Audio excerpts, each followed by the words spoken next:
Welcome to Nasdaq Trade Talks. I'm Jill Malandrino, Global Markets Reporter at Nasdaq. Joining us from the MarketSite studio in Times Square, New York City, we have Melanie Mortimer. She's a president of SIFMA Foundation. We're going to discuss the importance of financial literacy and education for American youth. Melanie, this is one of my favorite topics professionally and personally. It is an honor to have you with us at MarketSite. What advantages does youth have when they get a head start with exposure to budgeting, investing, the stock market?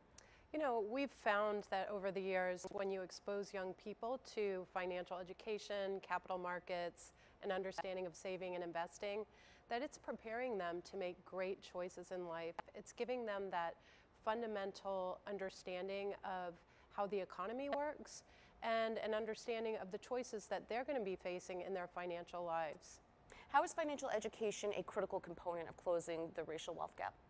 Well, we understand that only 4% of low-income youth are availing themselves and actually getting exposed to financial education through school.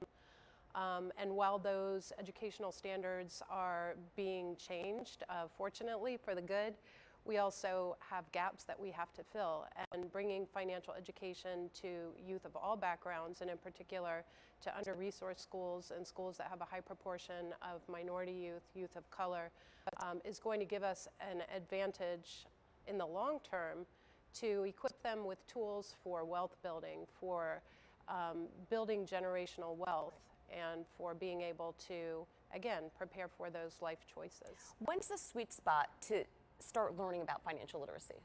Well, we work with youth starting in 4th grade.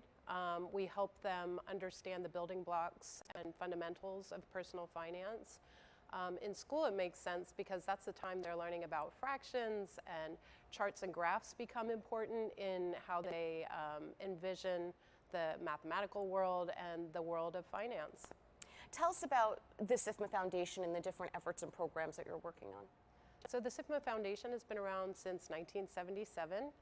We've brought financial education to around 22 million youth in that time, all 50 states, and we do it through our flagship program, the Stock Market Game, which engages students as teams in investing a hypothetical $100,000 portfolio in stocks, bonds, mutual funds.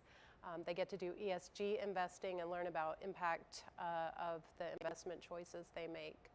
That's so interesting. I'm glad you brought up the ESG point, because investing, you know, the markets inherently are always evolving, right? So when you think about ESG and having exposure to that, the exposure to the different digital tools that I certainly didn't have when I was younger, really lends to the fact that you always have to keep up with your financial literacy education.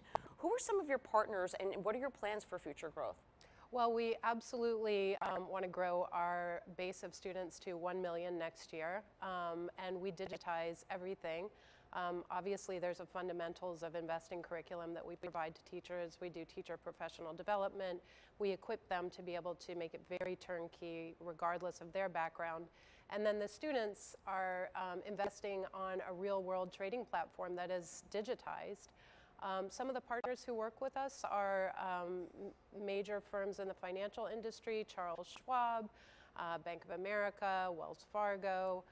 We work with numbers of organizations that are just committed to financial education and to STEM learning, because at the base of personal finance is numeracy and understanding numbers. So how does one get involved? Is it something that you can personally acquire, or do you go through different organizations or get school administration involved? How does it work? Yeah, we have a website. It's www.stockmarketgame.org. Anyone can go there.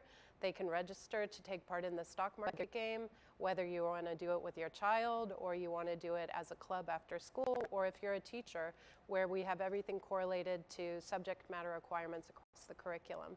Make it so easy. Melanie, appreciate the insight. Thanks for joining us on Trade Talks. And thanks for joining me. I'm Jill Malandrino, Global Markets Reporter at Nasdaq.